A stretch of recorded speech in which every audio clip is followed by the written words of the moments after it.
Hello everybody, this is Toys R Us, and for this quick comparison video we're going to be looking at Newage's take on windcharger and tailgate versus their Generation 1 original mini bots. And I suppose the main purpose of this is just to show you just how far engineering has come and the detail that we've now got packed into these little figures compared to the originals. So even though these are pretty much exactly the same mold, exactly what Takara and Hasbro did rather in the 80s, the only difference with this is they've just changed the chest. So I've kept one in alternate mode and one in robot mode, and the one with the different chest is of course their take on a tailgate, and exactly that reason I changed him into the robot mode. So you can see straight away size wise that they are quite a bit smaller, to be honest, in both particular modes. Now the crazy thing about this is, again, this just shows exactly the same as when you've got generations figures with Generation 1, just how much things have improved over the years. So the original mini bots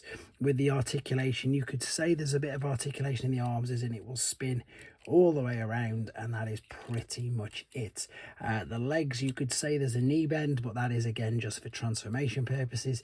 These obviously weren't the greatest for articulation, but I still love them and they still look great. So this is something, you know, 40 years onwards, and it's crazy because it's even smaller. It's quite a bit smaller than the original. So with this, you know, the head is on a mushroom peg, so it'll spin all the way around, look up and down.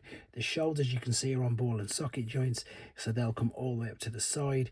That means they'll also be able to go all the way around as well. You've got a swivel just underneath the shoulder, and you've got a bicep flexion.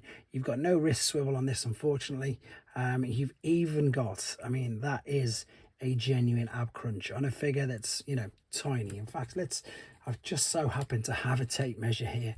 I think that him standing up, he's roughly, yeah, he's just under 2.5 inches in height when he's in his robot mode, which again is crazy for the amount of detail that they've managed to pack into these little figures. So we've not only have we got that, we've also got the waist swivel.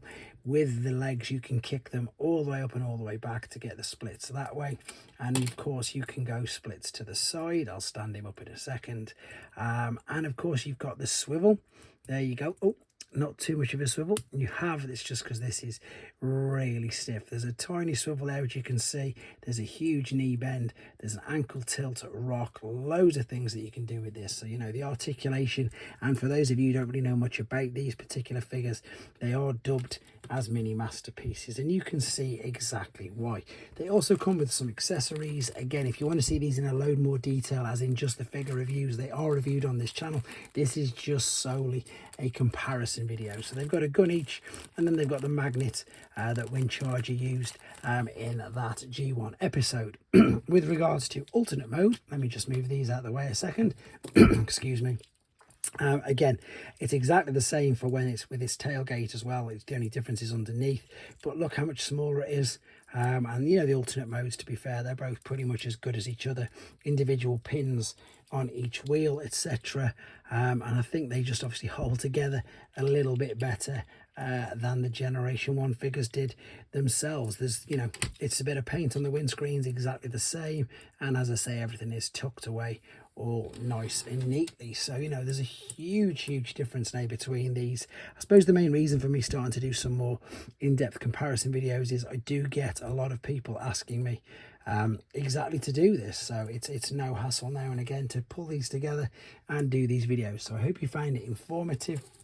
I hope it helped you with your decisions and whether you wanted to go down that third-party route or not, or just stick to, you know, the original figures, which I'm going to bring in now just to give you an idea of size, because they are so small, which you can, I suppose, gather there as well. So there's your core class, there's a Voyager class, and there's a deluxe. So these are absolutely tiny.